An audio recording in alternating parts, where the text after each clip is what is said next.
ডুমডুমত BJP শাসিত পৌৰসভাৰ নাভূত নাচুত কাণ্ড মহামানৱ মহাত্মা গান্ধীৰ ইতিহাস বিজড়িত ডুমডুমাস্থিত প্ৰতিমূৰ্তি উচ্ছেদ পৌৰসভাৰ নগৰ সৌন্দৰ্য বৰ্ধনৰ নামত গান্ধী মূৰ্তি স্থলত স্থাপন কৰিব ব্ৰিটিছৰ ক্লক টাৱাৰ স্থানীয় ৰাইজৰ প্ৰতিবাদৰ পিছত ক্লক টাৱাৰৰ তলত গান্ধীৰ মূৰ্তি স্থাপন কৰা হ'ব বুলি প্ৰকাশ পৌৰসভাৰ নগৰৰ বাটপথ নলা নৰ্দমাৰ দুৰৱস্থাত নজৰ নৰখা পৌৰসভাই নগৰ সৌন্দৰ্য বৰ্ধনৰ নামত ২৭ লাখ টকীয়া ক্লক টাৱাৰ স্থাপন কৰাৰ সিদ্ধান্ত গ্ৰহণ কৰিছে কংগ্ৰেছৰ অভিযোগ ডুমডুমাৰ ৰাইজৰ আবেগ অনুভূতি বিজড়িত গান্ধী মূৰ্তিৰ স্থানত ক্লক টাৱাৰ স্থাপনৰ হঠকাৰী সিদ্ধান্ত পৌৰসভাৰ ব্ৰিটিছৰ পৰা ভাৰত স্বাধীন কৰা জাতিৰ পিতা মহাত্মা গান্ধীৰ প্ৰতিমূৰ্তিৰ ওপৰত স্থাপন হ'ব ব্ৰিটিছৰ আৰ্হিৰ ক্লক টাৱাৰ আজি বজাৰলৈ আহিছিলোঁ হঠাৎ দেখি পালোঁ যে মূৰ্তিটো ভঙা কি কাৰণত ইমান পুৰণা পিতা বাপুজীৰ মূৰ্তি ভাঙি কি বহাব বিচাৰিছে এইটোতো অন্যায় হৈছে আমি কেতিয়াবা বজাৰ কৰিবলৈ আহোঁ কোনখিনিত গান্ধী মূৰ্তি সেইখিনিয়ে চিনি পাওঁ আৰু এতিয়া কি বুলি ক'ম সেই জেগাটো সেইকাৰণে বহুত দুখ লাগিছে আমাৰ ভঙা কাৰণে গান্ধী মূৰ্তি ধ্বংস কৰিছে বিজেপি টাউন কমিটিয়ে তেওঁলোকে কৈছে গান্ধী মূৰ্তি আঁতৰাই তেওঁলোকে ক্লক টাৱাৰ বনাব গতিকে আমাৰ বক্তব্য আছে যে গান্ধী মূৰ্তি থাকিব য'ত গান্ধী মূৰ্তি আছে য'ত গান্ধী চক আছে তাত গান্ধী মূৰ্তি থাকিব লাগিব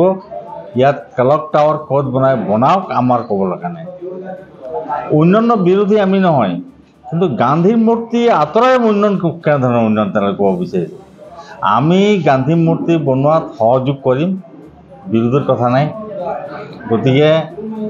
ক্লক টাৱাৰ বনাবৰ কাৰণে গান্ধী চকটোৱে তেওঁলোকে লক্ষ্য কৰি লোৱা কাৰণটোৱে হ'ল বিজেপি এইটো মানে গান্ধীৰ মূৰ্তিটো ধ্বংস কৰাৰ কাৰণে তেওঁলোকে জনা দৰকাৰ যে মহাত্মা গান্ধীৰ নেতৃত্বত স্বাধীনতা আন্দোলনৰ মুখ দেখিলে আৰু ইয়াকে ডিষ্ট্ৰয় কৰিব বিচাৰিছে পৰিচয় নোহোৱা কৰিব বিচাৰিছে ক্লক টাৱাৰ কৰিব বিচাৰিছে গতিকে এইবিলাক আমি মানি নলওঁ ৰাইজে তেওঁলোকে কৈছে যে ৰাইজে আমাৰ লগত আছে ৰাইজ মানে কি কিষাণ পাৰ্টীৰ ৰাইজ অনুপ গুপ্তা ৰাইজ দিলীপ গুপ্তা ৰাইজ এইবিলাক ৰাইজ নহয় ৰাইজে আমাক দুবাৰকৈ ভোট দিছে ডুমডুমা আৰু ডুমডুমা আচলতে ডুমডুমা সমষ্টিটোকে নিজৰ ঘৰ ৰূপে মই ভাবোঁ আৰু ডুমডুমা টাউনৰ লোকসকলকো মই নিজৰ ঘৰ হিচাপে ভাবোঁ তেওঁলোকে মৰম চেনেহ আগতে দিছে আৰু টাউন কমিটিও এবাৰ আমি প্ৰতিষ্ঠা গঠন কৰিছোঁ গতিকে এই ক্ষেত্ৰত টাউনৰ মানুহ আমাৰ লগত নাথাকিব বা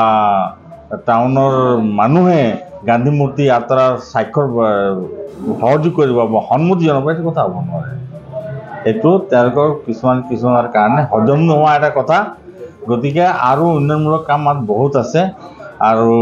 এতিয়া তেওঁলোকে ৰাস্তা বনাইছে নলা বনাইছে আমি কেতিয়াও মাত লগোৱা নাই কিয় মাত লগাম উন্নয়ন হৈছে আমি উন্নয়নত একগোট গতিকে ইয়াত বিৰোধ আমি কেতিয়া কৰোঁ কিন্তু আমাৰ বিৰোধ আছে মহাত্মা গান্ধী মূৰ্তি উঠাই তেওঁলোকে অপমান কৰাটো আমি কেতিয়াও সহ্য কৰিব পৰা নাই আমি বিৰোধ কৰি যাম মহাত্মা গান্ধী মহামানৱ মহাত্মা গান্ধী জাতিৰ পিতা সকলোৱে শ্ৰদ্ধা কৰে ই অকল ডুমডুমাৰ সম্পদ নহয় এই অসমৰ সম্পদ ভাৰতৰ সম্পদ বিশ্বৰ সম্পদ গতিকে এই ধৰণে তেওঁলোকে যধে মধে টাউন কমিটি মিটিং কৰিলে বুলিয়ে যে উঠাই দিব এইটো কথা কেতিয়াও হ'ব নোৱাৰে